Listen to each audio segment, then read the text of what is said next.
You're going to hear how to charge, what to charge for your services, and that's going to leave us plenty of time for discussions and questions and concerns and so forth. So please just mainly listen for the next 20 minutes, but ask a question if something I said wasn't clear or if we have technical difficulties.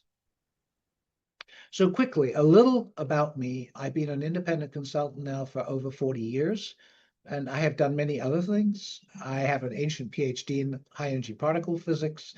I owned a solar manufacturing business for 5 years. I taught computer science for 10 years. And I'm probably best known these days for designing and facilitating participant-driven and participation-rich conferences, which I have written 3 books about.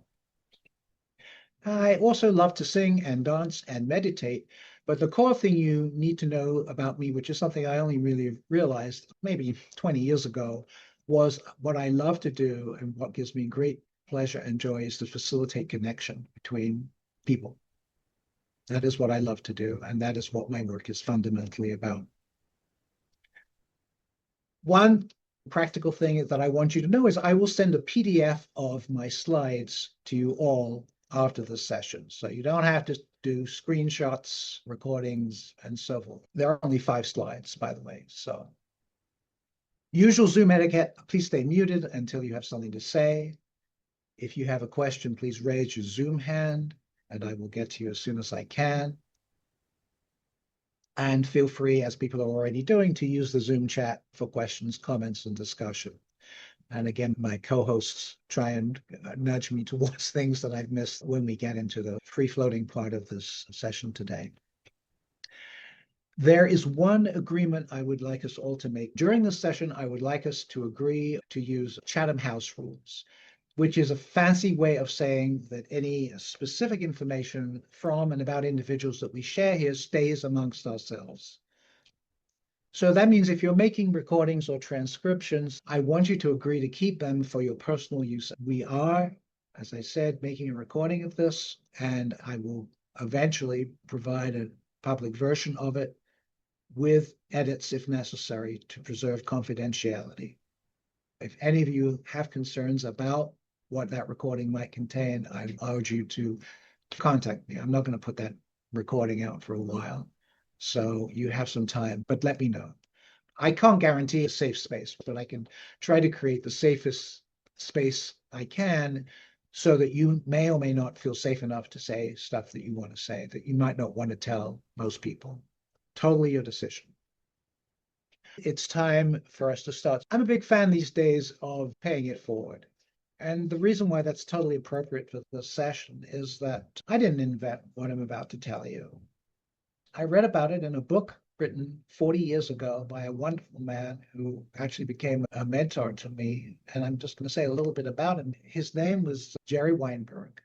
His formal name was Gerald M. Weinberg. That's what's on all his books. But if you knew him, you called him Jerry. It was a little trick to make sure that someone actually knew him when they got in touch with him. He's generally regarded by people as a consultant's consultant. He probably helped tens of thousands of folks who do consulting. And let me say a word about what consulting is. A consultant is someone who influences other people but has no authority over them. So when we think of consultants, we usually think of external consultants who jet into an organization, solve problems, and so forth. But you can be a consultant inside an organization. You can be an internal consultant, which means that you have influence inside that organization over areas of what goes on inside that organization that you have no authority over. So there are an awful lot of consultants in this world, and many people don't even realize that they are effectively consultants. And a little bit about Jerry, because he was such a remarkable man. He was the architect for Project Mercury's space tracking network in the days when computers were transistorized and you had to program in machine language. And he did 2 incredible things in the world of software. He basically, the pioneer, he's invented and wrote many books about and ran conferences on software testing, which is one of the most arcane, difficult and important things that one can do with software, making software that people write actually do what they think it is supposed to do. And the other thing he did, which was really cool, he wrote a book a long time ago called The Psychology of Computer Programming. where he pointed out that software was actually written by human beings, and maybe it would be a good idea to think about the frailties and the capabilities of human beings to make mistakes, to what happens when people work together, when teams work together or don't work together so well, creating software. He pioneered that whole area of developing software as something that nerds did in isolation to understanding what it meant that human beings actually created code, made mistakes, and maybe there were better ways to write code. He was the founder of that whole school. And as a result, he ended up consulting for more than half a century on transforming software organizations. He worked with some of the largest companies in the world. And I have heard hours of incredible stories about what he did, which is for another day if you ever are interested in it. Talk about paying it forward. He also ran incredible workshops, which I was lucky to go to, and some conferences. He did an annual conference for many years called Amplifying Your Effectiveness, which some of the best software testers in the world will go to every year. And I was lucky to attend that conference a number of times. I even had lunch with Jerry once by myself, which was an honor. Anyway, you can tell I'm a fan. I learned what I'm about to tell you now from this book that he wrote. And here it is, little thin book. Came out in 1985, 40 years ago. It's still in print. You can buy secondhand copies of it. I have tons of books about consulting on my bookshelf. This is the best one ever been written by far. And there is a chapter in it about how you figure out what to charge for your services. He calls it How to Put a Price on Your Head. And his books are full of stories and illustrations. So in that chapter, there are 10 laws of pricing. And we're going to deal with one of them today, number 9. But I do want to just mention a couple of these. The second one, number 2, the more they pay you, the more they love you. The less they pay you, the less they respect you. And boy, is that true. Learning that law led to me receiving hundreds of thousands of dollars of extra pay during my consulting life. I want to put your attention on number 10, which is a really key point. All prices are ultimately based on feelings, both yours and theirs. The thing that we always get into is how much should I pay? Is there a process for figuring out how much to charge, looking at the market and so on, a logical process? And of course, that's very important. It's not like you just come out of a price out of nowhere, or a way of figuring out what your price should be. But the crucial thing is that the price you actually charge is based on feelings, my feelings and my client's feelings. And that is the very important point that law number 9 of pricing makes. So let's talk about this. So this is law number 9. And I read this in 1990. For the last 35 years, ever since, I've had no problems figuring out how much to charge. Set the price so that you don't regret it either way. He also calls this the principle of least regret. So what does this mean? This means that you figure out what your price is in such a way so that if your client accepts your price, you're happy. I got what I wanted. And if your client doesn't accept your price, you're also happy because you didn't take less than what you felt you needed, you deserved. And as I say, for me, that was a revelation. It made it very easy for me, remembering that how I feel about how I set my prices, ultimately, how I feel about the deal that I am making is very important.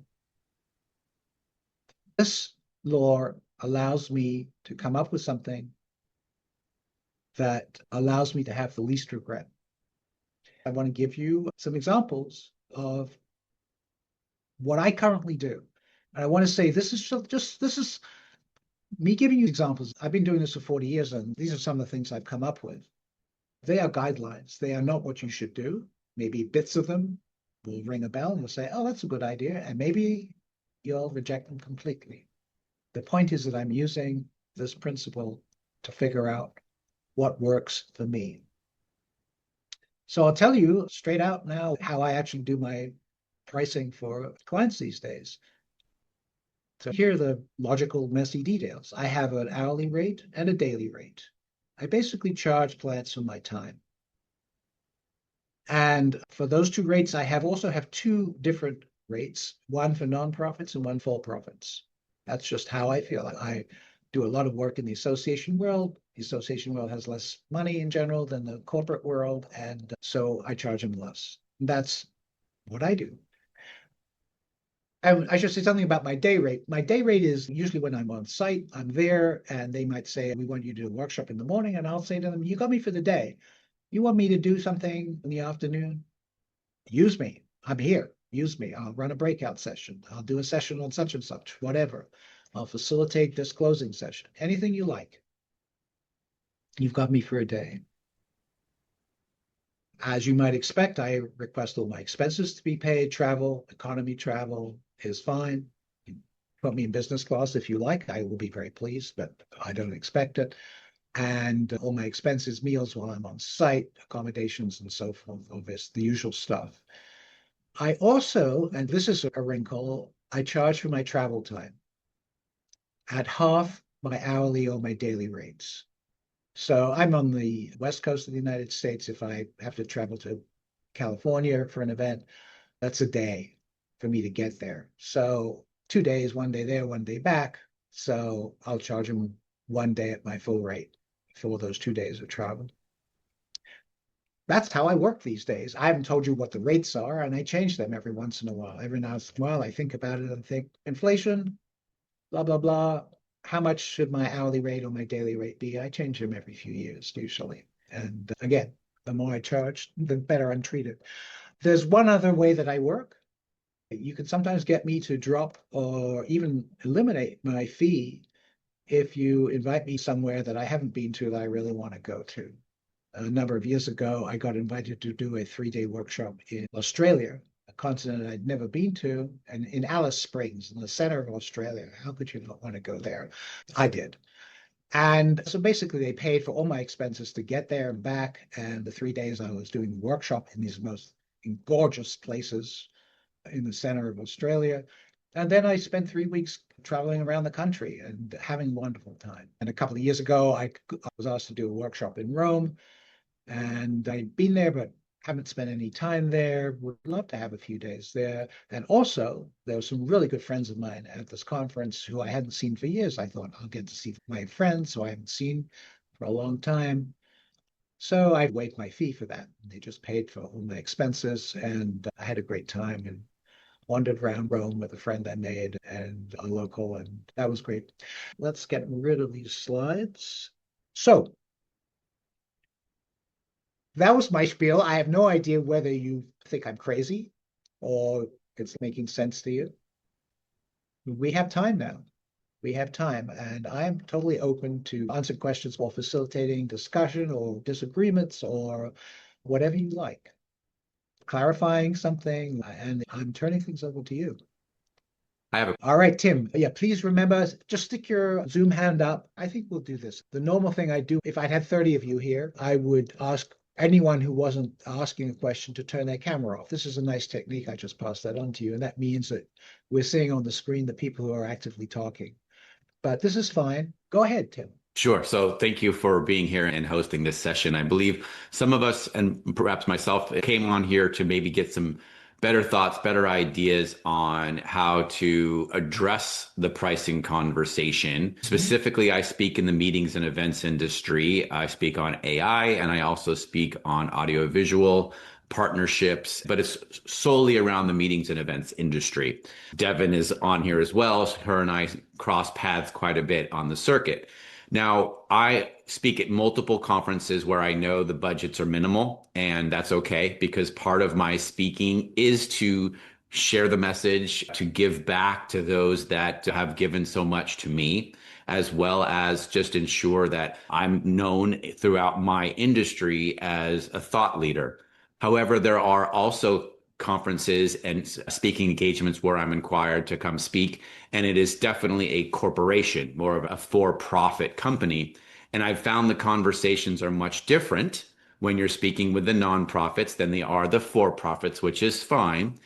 I always try to set a rate, just as you mentioned about a full day. Use me as much as you want. 3 breakouts, 5 breakouts, a general session, 2 breakouts. I'm there.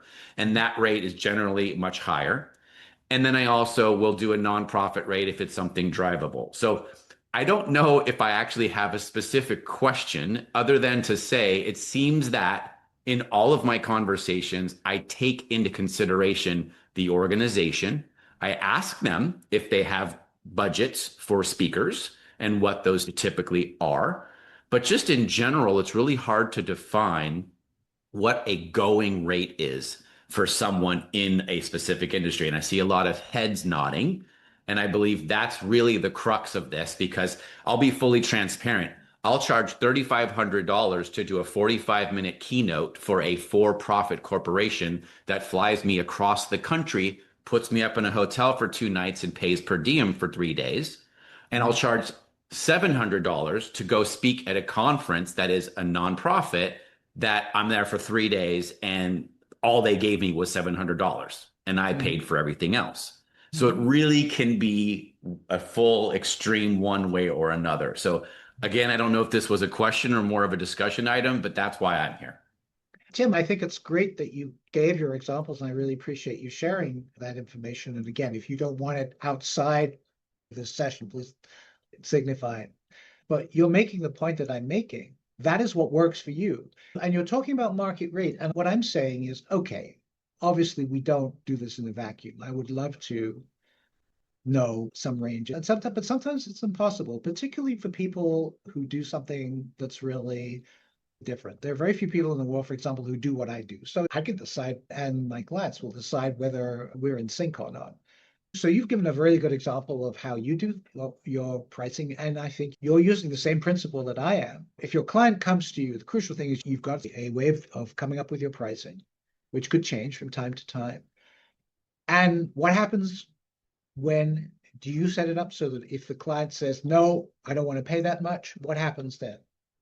It's a great question. And I think that this comes to the principle of what would it be worth my time? That $3,500 was worth my time. And I spent a lot of pre-time building a presentation that I knew would 100% resonate with them. I didn't just take something I've already done, which I can replicate for these nonprofit types of events. But to specifically answer your question, I tell them that I do have flexible rates. Here is my going rate. Let me know if that's within the budget. Now, 9 times out of 10, they'll just say, I'm sorry, you're out of budget. We had to go somewhere else. You have to be okay with that. I also don't want to lead super heavily with, oh, the pricing is negotiable. So just let me know what you want to pay. Then you've just devalued your service. So again, you have to come with a rate that you feel is market, which is part of this conversation. What is market for all of our industries? And be okay if they don't let you come back to negotiate.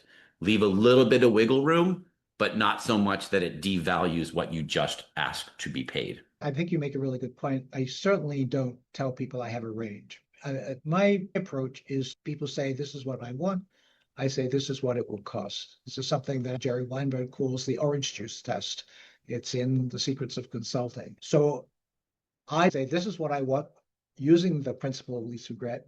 I'll be happy if I get that. And then if the client says, can't really do that, they either say, don't want to give you so much money, or they might say, don't want to give you so much money, but we could do this. We could give you this. You could sell your books or whatever it is. And then I've got a new situation there, and I can apply that principle again and say, do I want this?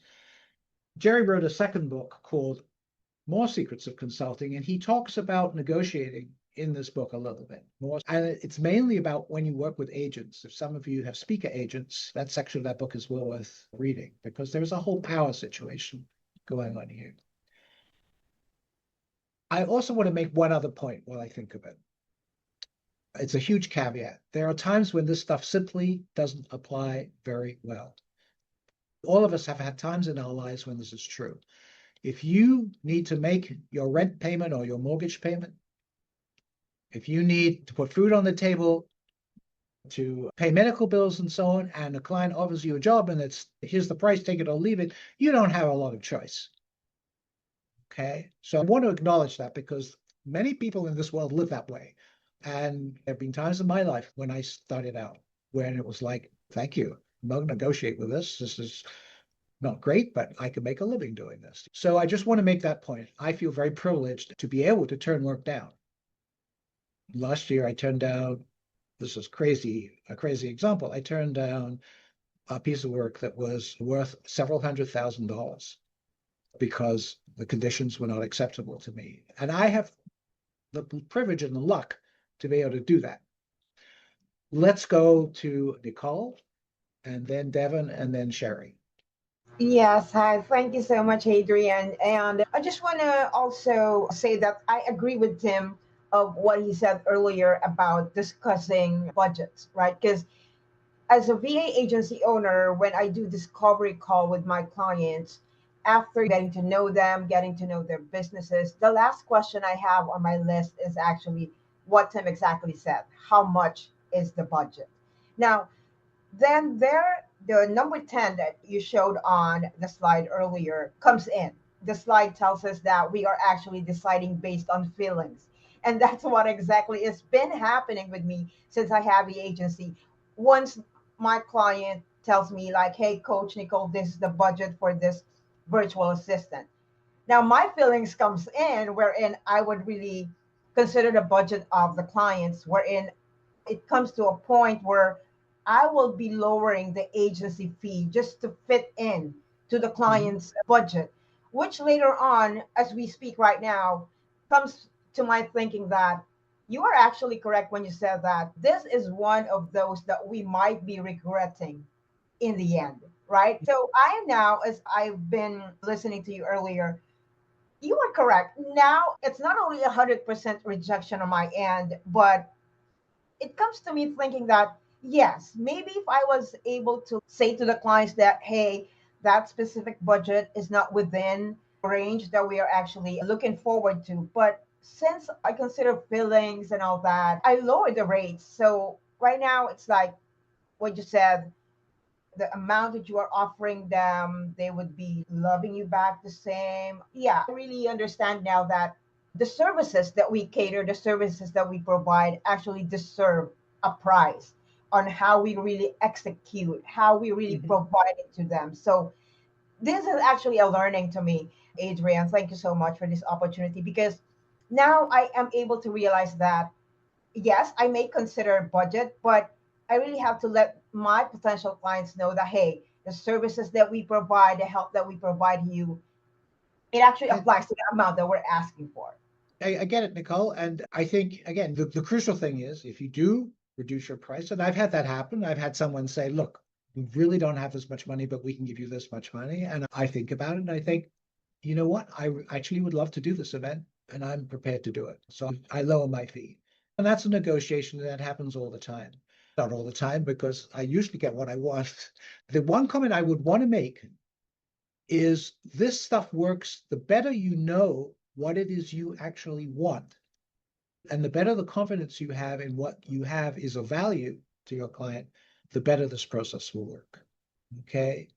And part of it, and certainly this has been true for me, I know I had the same problems that probably all of us had in figuring out what I should charge for my services when I first did independent consulting as an IT consultant many years ago, starting in 83. And I wasn't really sure of my value then. And now I am much more confident about my value, not that I'm perfect and I may be mislaid, but knowing that makes things much better, much more straightforward for me. Devin. Good morning, everyone. And Adrienne, again, thank you so much for putting this together. Hi, everyone who I might know. Hi, everyone who hasn't met me yet. So I'm Devin Montgomery Pasha. I am a professional MC, host, facilitator, speaker. I came up in the professional teaching world and, like Tim, spend most of my time in the MICE industry while working at conferences. So one of the things I wanted to say is that Like Tim, it's really difficult sometimes to understand knowing that our associations have significantly smaller budgets than our corporate ones do. And to your point, Adrian, trying to balance, oh, we're a big major corporation, we're going to give you this visibility. And I really appreciate that, but visibility doesn't pay the internet bill that I'm using to speak to you with right now. And it doesn't pay the cell phone bill that you're going to call me on. So we really need to talk about an actual financial goal. And I say that knowing that when you're new, you're like, oh, cool, I'm going to work with this. It's going to look so great. I think in the end, and Sherry, you had a question is, do you charge for online events? It's like, yeah, I do. If I'm prepping for this, if I'm taking time and I'm using my expertise, that deserves a fee. And I just want everyone to be aware of that, that for those of us who are doing this professionally, we need to draw the distinction.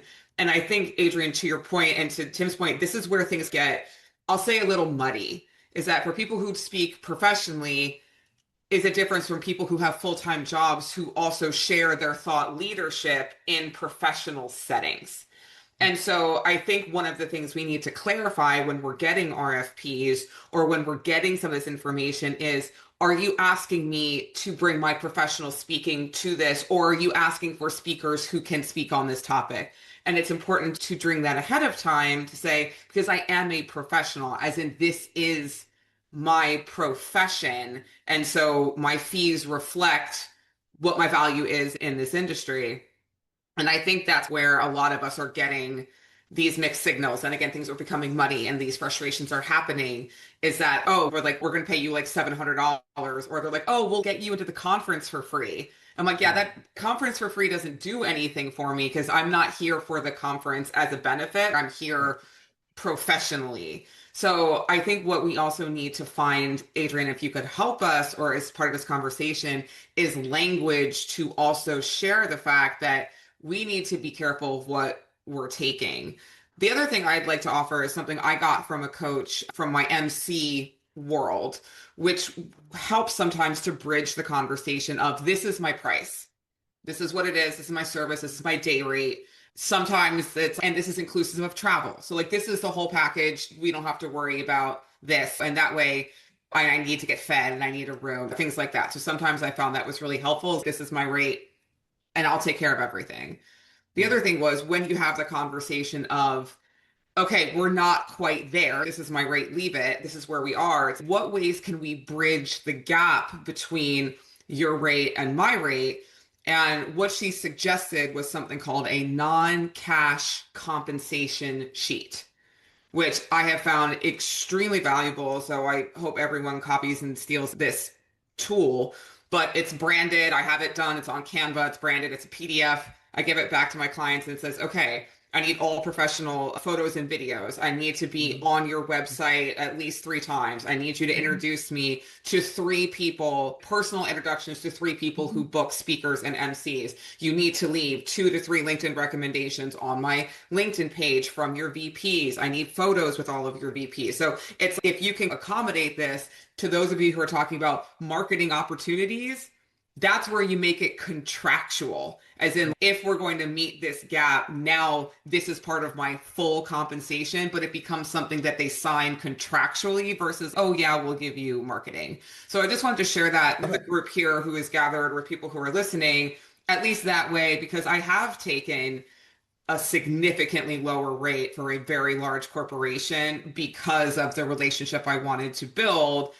And they knew they were getting me for a steal. And I created 2 days of custom workshop training for them. I was spending hundreds of hours on this, but their introductions were incredibly valuable. I have bought their loyalty through these things. So just want to say, but make it contractual. As in, I had a signed legal agreement with them that says this is what they have to do. And they really came through on that because it was not like, oh, we'll get to it. Like they signed a contract to that effect. And I said, hey, I haven't seen these 2 LinkedIn recommendations. I've only gotten 1 out of 3 private introductions. This is something that we need to make sure you follow up on. But again, because they signed for it. So I just wanted to share that and also say, hi, everyone. I'm a professional MC and speaker. So if you need someone to moderate your sessions or come and host out, I'm here.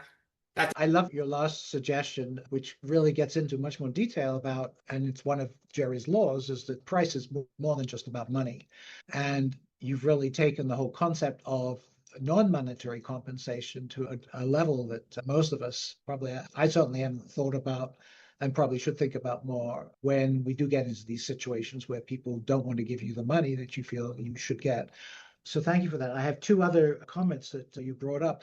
One of the things is that you can usually tell from the RFP or the call for proposal for an event, if there is one for conferences, certainly, if someone is coming from, and I just turned into a 5-part series on my blog about creating complete calls for proposals, the advantages of doing that. And then my piece that came out this week, which is about how speakers are often taken for granted as free labor. So I'll put some links in that in the email that I send out after the session. And the other thing is that if you have a methodology for figuring out your rates, for example, some people asked about online versus in person. For me, it's very simple. I don't have to travel for online. Okay. I can sit here in my little office in Vermont and run a conference with people from all over the world. So I don't charge for that. But everything else is the same. It's still my day rate if I'm taking a day to put the thing together and prep time and so on, talking to the client beforehand about what they want and how we're going to get there and so on. So that's all there. Devin, thank you. Great points. And yeah, if you feel like you want to share your branded sheet to the group, if you want to send me a copy, I'd be happy to add it to the email I'm sending after this session is over. Your Sure, choice. I'd be happy to send it. Please do. Thank you. Sherry.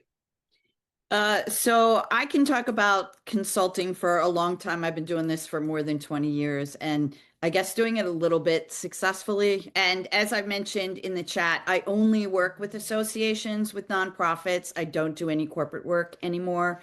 And I wanted to ask this question in this environment, and I am in DC where we've just gone through Dodge, et cetera, and have a lot of people in the marketplace trying to consult until they find jobs.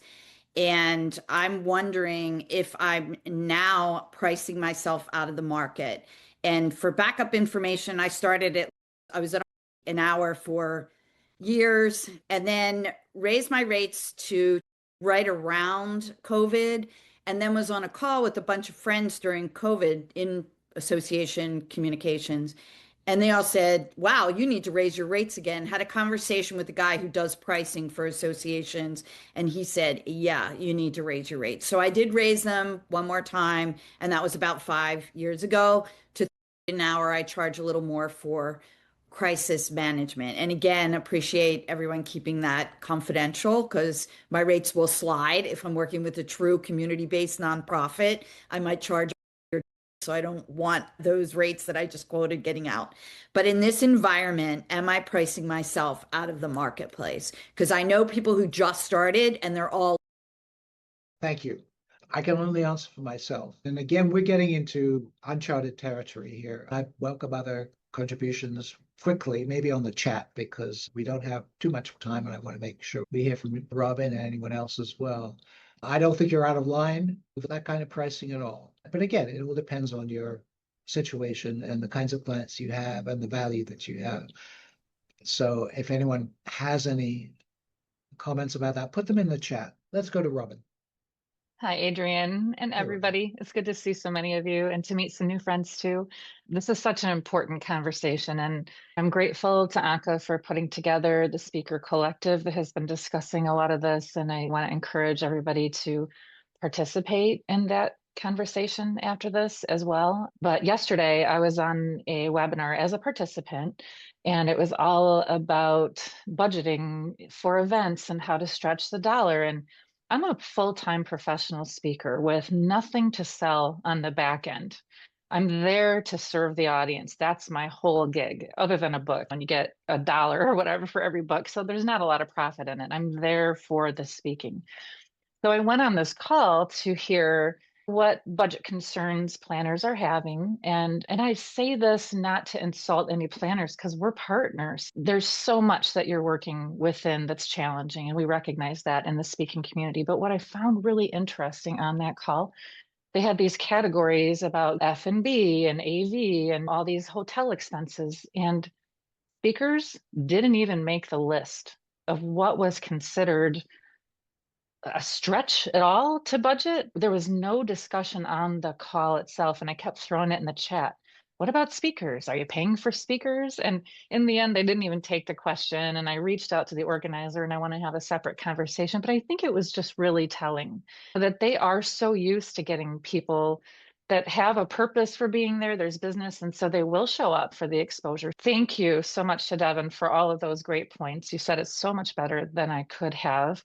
I was going to come on here and say some of that as well, but I think one of the things that I would really say is if you are speaking for exposure and you negotiate video and you've got it in your contract, use the stuff because we all tend to collect all these wonderful assets that just sit there. And if we use those and use that to market our services, it creates this image that you're in demand and you are. The world doesn't need to know that you're not getting paid for it. They just need to see that you're on stages, that you're out there. And the more you can show, like, here's this video and here's this group, you can start negotiating with some of these people who actually have some budget money. I still think it sucks. And I'm not saying that it's okay what they're doing to speakers. But I think if this is the game that we have to play for now, play the game, use it to the best of your ability. And also, I get nothing for inviting you to this. But next week, if it's okay, Adrian, I should ask you this first. Sure. Okay, there is going to be a virtual call. It's $35 because there is, some costs associated.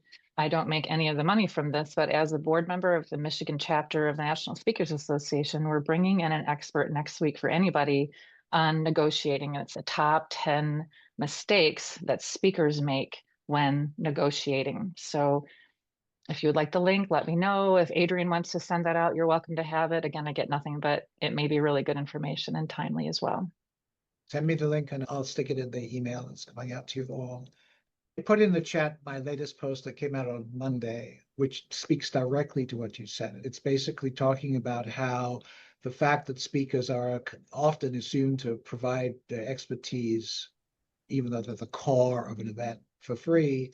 It's a cultural problem. It is not a budget problem. It is a cultural problem. And we need to change the culture. And a lot of the time, changing cultures takes a while. And there are plenty of examples of that in the meeting industry that I could mention. But I want to check. We have 9 minutes left. I want to see if there's anyone who would like to speak, especially if you haven't spoken before, or comment. And this discussion so far has been great. I have an overall comment on pricing, if that's okay. Sure, Tim. So I started in this industry 27 years ago as a professional wedding DJ. And back then I was charging $90 an hour, which as a 21-year-old kid, I pretty much felt like a millionaire. And within a couple of years, I realized that the higher I charged, the more in demand I became. And I continued to build my network. And I got to a place where I was charging the equivalent of $700 an hour to go DJ a wedding. And I ended up being so busy that I had to hire multiple people. Then as I moved into the production business, the same thing. If you corner a market that's looking for a better value as well as a better experience, they're willing to pay more. And then similarly in the speaker side of things, and I mentioned this in the chat, I never like to say this is my hourly rate because it discounts all of the work you did in your last 30 years of profession to get to the place where you can come speak for 1 hour or 2 hours. If I was to say my hourly rate is $300 per hour, that means my rate to do a keynote is $300 if I only do a single keynote, which obviously no one would do that. So my advice, and this is just almost 30 years of experience speaking, is that if you build your network to the point where folks are inquiring for you to become a speaker and not the other way around, where you're actively hoping to find business, you will find that they will respect a higher rate because they're coming to you and not the other way around. And the higher your rate, obviously there's a ceiling, but the higher rate, the more perceived value. And when you show up and you do a great job, just as one of the very first slides that Adrian shared, you may have charged $10,000 to do a 45-minute keynote and you thought you were way over your skis. But if you delivered an impactful 1-hour keynote, they would have spent $20,000. They would have thanked you for charging them only $10,000. So keep that in mind as you continue to elevate your rates and the value that you're providing. Your point, and it's a really interesting point about one price. This is my price for doing this thing that's clearly defined, which does need to be clearly defined. And the hourly approach that I use, I get called in to facilitate, to run workshops and so on. I don't usually provide those details because when people say, how much do you charge? I'd say, this is how much I charge. And what it's going to be for you will depend on the pre-conference work, which you will get charged for. If I have to spend 10 hours talking with you or various people in your organization, what you need and want, you'll be billed for that. Okay. If I was ever asked with a workshop in Rome, for example, there was no discussion about what my rate structure was. I just said, pay me all my expenses and I'll come. But even there, this is a personal choice. I prefer not to give one rate because if I'm forced to give a single chunk figure, I'm going to go high because I don't know what's going to happen. The planes might be late and so on. I like to do win-win stuff for clients, and I like to be transparent. I like clients to say, oh, yeah, his plane was delayed. He had to do this, whatever. The flights were more than we thought they would be, and I see why, okay? Rather than me just add an extra grand onto the price in case that happens, or eat some disaster that happened that made my expenses much higher.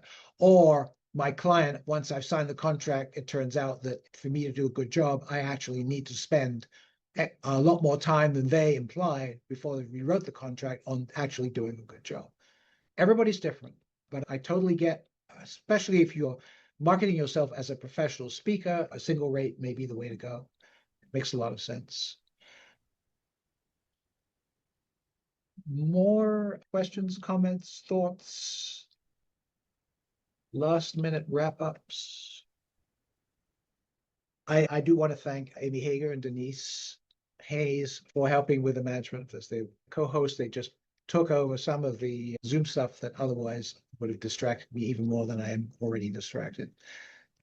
Is there anything in the chat that has come up that people, yes, Anka. Hey there. First off, Adrian, thank you so much for putting this together. A lot of the faces that are here are also part of our speaker collective, and we're very honored to have you as well. And I appreciate that you took the time to dive a little deeper into the cost, because those are conversations that we have on our speaker collective all the time. It is something that we all hope to not just get better at, but as you said previously in some of the conversations already had, to have a better framework of how we communicate this to those that hire us, to those that we work with, and a bit of more of a structure. I come at it from the structure point of view. For me, it's all about how can I scale? How can I replicate this? How can we make it better so that I don't have to repeat myself again and again? And unfortunately, that happens a lot, right? So all the content you've been putting out, I just want to be saying it out loud. I'm very grateful for. If you have not checked it out, please do. And if you have not joined our speaker collective, please do. Right now, we're working on putting out a poll. And that's the reason why I just wanted really quick to come on here and interject. The conversation has been amazing, but really we need to take action moving forward. And I'm all about, okay, action, action, love it, action.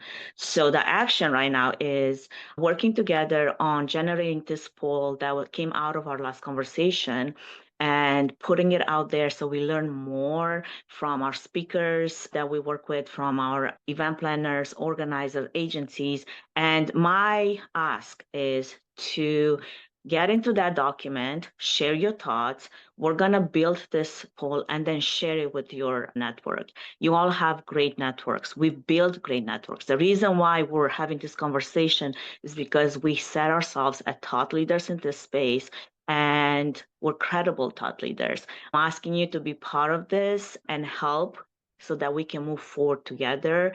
I'm always a big fan of that saying that when we all rise, like when the tide rises, we all rise. I think there's enough room for all of us to be in this space. And even if some of us do the same thing, like me and Tim, like, hey, Tim, I know I can speak on AI, I can speak on AV. We've been in the same industry forever, but it doesn't mean that we cannot be this part of this industry. And we all come at it with our own different ideas and our own different insights. I can't say what Tim says on any of the things that he talks on the same way he can't talk on the things that I say, because we think differently. We have different insights, different training. And even culture and everything else that we've been growing up in. But anyway, don't want to take any more of this time, but I appreciate, Adrian, everything you say. Follow up with action if you're here and if you are wondering how you can help, and be part of our collective if time allows. And Anchor, if you wouldn't mind sending me the best way for people here who don't know about our group to contact you, to be added to it, we'll add that to the email as well. Thank you, Adrian. Anything that's been shared via the email, that works. So you can either include Okay. my email, or you can just include some of the links that were already shared, part of our other conversation. Okay, we are out of time. I'd like to end on time as well, whenever possible. I really want to thank you all today for coming. I hope it's been helpful. I will be following up with an email. If you haven't offered anything to include in that, please get it to me ASAP. And we'll see if we can work on a recording to share this to a wider community with appropriate editing. Thank you very much. It's been great. I love doing this kind of stuff. You take care.